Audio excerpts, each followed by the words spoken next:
ನಮಸ್ಕಾರ ಸ್ನೇಹಿತರೆ. ಇವತ್ತಿನ ದಿನ ಎಜುಕೇಷನ್ ಅನ್ನೋದು ಬಹಳ ಮುಖ್ಯ, ಒಪ್ಕೊಳ್ತೀನಿ.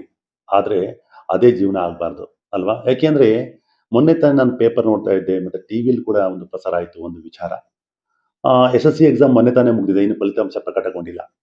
ಇವಾಗಲೇ ಬೆಂಗಳೂರಿನ ಒಬ್ಬ ವಿದ್ಯಾರ್ಥಿನಿ ಫಲಿತಾಂಶದಲ್ಲಿ ನನ್ನ ಅಂಕ ಕಡಿಮೆ ಬರ್ಬೋದು ಅನ್ನೋ ಮನೋಭಾವನೆಯಿಂದ ಆತ್ಮಹತ್ಯೆಗೆ ಶರಣಾಗಿದ್ದಾರೆ. ಅದು ನೋಡಿ ನಿಜವಾಗ್ಲೂ ಬಹಳ ವಿಷಾದನೀಯ ಸಂಗತಿ.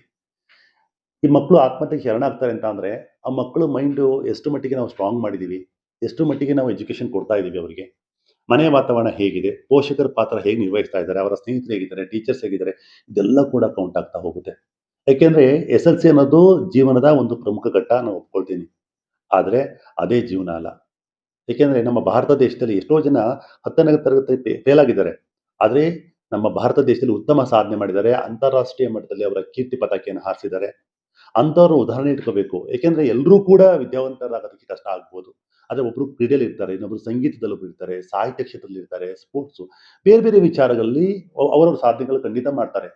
ನಾವು ಪ್ರತಿಯೊಬ್ರು ಕೂಡ ಓದಲೇಬೇಕು, ಎಲ್ಲರೂ ಕೂಡ ಡಾಕ್ಟರ್ ಆಗಬೇಕು, ಎಲ್ಲರೂ ಇಂಜಿನಿಯರ್ ಆಗಬೇಕು, ಎಲ್ಲರೂ ಐ-ಎ-ಎಸ್ ಆಗಬೇಕು ಅನ್ನೋದಿದ್ರೆ ಬಹಳ ಕಷ್ಟ ಆಗುತ್ತೆ. ಏಕೆಂದ್ರೆ ಮಕ್ಕಳ ಆಸಕ್ತಿ ಏನಿರುತ್ತೆ ಅದನ್ನು ನಾವು ಅವ್ರಿಗೆ ಪ್ರೇರಣೆ ಕೊಡ್ಬೇಕು. ಅವ್ರಿಗೆ ನೀ ಅದನ್ನೇ ಮಾಡು, ಏನು ಆಸಕ್ತಿ ಇರುತ್ತೆ ಅದನ್ನೇ ಮಾಡು ಅಂತ ಹೇಳ್ಬೇಕೆ ಹೊರತು ನೀನು ಕೇವಲ ಅಂಕದ ಮೇಲೆ ಆ ಮಕ್ಕಳನ್ನ ಕೂರಿಸ್ಬೇಡಿ.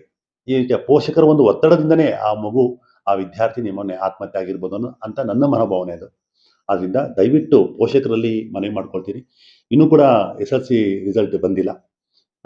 ಬರೋದಕ್ಕೆ ಇನ್ನು ಕೆಲವೇ ದಿನಗಳು ಬಾಕಿ ಇದೆ. ಇಂಥ ಒಂದು ಸಂದರ್ಭದಲ್ಲಿ ಪೋಷಕರು ತಮ್ಮ ಮಕ್ಕಳನ್ನ ಬಹಳ ಹುಷಾರಾಗಿ ನೋಡ್ಕೋಬೇಕು. ಆ ಒಂದು ಫಲಿತಾಂಶ ಪ್ರಕಟಗೊಳ್ಳುತ್ತೆ ಅನ್ನೋ ದಿವಸ ಆ ಮಕ್ಕಳನ್ನ ಬಹಳ ಅವ್ರ ಜೊತೆಗೆ ಇದ್ದು ಕೇರ್ ಮಾಡಿ. ಹಾಗೇನು ಫಲಿತಾಂಶ ನೋಡ್ಬೇಕಾದ್ರೆ ನೀವು ಜೊತೆಲಿ ಇದ್ಕೊಂಡು ನೋಡಿ. ಅವರೆಷ್ಟೇ ಅಂಕವನ್ನು ಗಳಿಸಿದ್ರು ಕೂಡ ಅವ್ರಿಗೆ ಹೇಳಿ, ನೀನು ಕಳೆದ ಬಾರಿಗಿಂತ ಈ ಬಾರಿ ನೀನು ಒಳ್ಳೆ ಅಂಕವನ್ನು ಗಳಿಸಿದ್ಯಾ, ಮುಂದೆ ಇನ್ನು ಪಿ-ಯು-ಸಿ ಇದೆ, ಇನ್ನು ಡಿಗ್ರಿ ಇದೆ, ಮಾಸ್ಟರ್ ಡಿಗ್ರಿ ಇದೆ, ಇನ್ನು ಜೀವನದಲ್ಲಿ ಸಾಕಷ್ಟು ಸಾಧನೆ ಮಾಡೋದಿದೆ, ಇದೇ ಅಂತಿಮ ಅಲ್ಲ, ಏನು ತಪ್ಪು ಮಾಡಿದ್ಯಾ ಆ ತಪ್ಪುಗಳನ್ನ ಮುಂದಿನ ಬಾರಿ ಮಾಡಬೇಡ. ಆ ಥರ ಹೇಳಿ ಹೇಳಿ ಅವ್ರಿಗೆ ಮೋಟಿವೇಟ್ ಮಾಡಿ ಇನ್ನೂ ಜಾಸ್ತಿ ಅಂಕವನ್ನು ಗಳಿಸೋದಕ್ಕೆ ನಾವು ಪ್ರೇರಣೆ ಮಾಡಬೇಕೇ ಹೊರತು, ಇಷ್ಟು ಕಮ್ಮಿ ಅಂಕ ತಗೊಂಡಲ್ಲ, ಪಕ್ಕದ ಮನೆಯವರು ಇಷ್ಟು ತಗೊಂಡಿದ್ದಾರೆ, ಈ ಮನೆಯವರು ಇಷ್ಟು ತಗೊಂಡಿದ್ದಾರೆ, ಈ ಥರ ಕಂಪೇರ್ ಮಾಡಕ್ಕೆ ಹೋಗ್ಬೇಡಿ. ಯಾಕೆ ನಿಮ್ಮಲ್ಲಿ 2 ಮಕ್ಕಳಿದ್ರೆ ಒಬ್ಬ ಚೆನ್ನಾಗಿ ಓದ್ಬೋದು, ಇನ್ನೊಬ್ಬ ಕಮ್ಮಿ ಅಂಕವನ್ನು ಗಳಿಸ್ಬೋದು. ಆದ್ರೆ ಜೀವನದಲ್ಲಿ ಯಾರು ಕಮ್ಮಿ ಅಂಕ ತಗೊಂಡಿರ್ತಾರಲ್ಲ ಅವನೇ ದೊಡ್ಡ ಸಾಧನೆ ಮಾಡ್ಬೋದು, ಯಾರಿಗೂ ಗೊತ್ತಲ್ವಾ? ಆದ್ರಿಂದ ದಯವಿಟ್ಟು ನಿಮ್ಮ ಮಕ್ಕಳ ಫಲಿತಾಂಶ ಬರೋವರೆಗೂ ಅವ್ರು ಯಾವುದೇ ಥರ ಒತ್ತಡ ಹಾಕಬೇಡಿ. ಒಳ್ಳೆ ಮಕ್ಕಳು ತೆಗಿತಾರೆ ಅನ್ನೋ ಮನೋಭಾವನೆನ ಅವರಿಗೆ ಮೂಡಿಸಿ, ಎಷ್ಟೇ ಅಂಕಗಳು ತೆಗೆದ್ರು ಕೂಡ ಅವ್ರಿಗೊಂದು ಪ್ರೋತ್ಸಾಹವನ್ನು ಕೊಡಿ. ಮುಂದಿನ ಬಾರಿ ಹೆಚ್ಚು ಅಂಕವನ್ನು ಗಳಿಸ್ತಾರೆ. ಇಲ್ಲ ಅಂದ್ರೆ ನಿಮ್ಮ ಮಕ್ಕಳನ್ನ ನೀವು ಕಳ್ಕೋಬೇಕಾಗತ್ತೆ.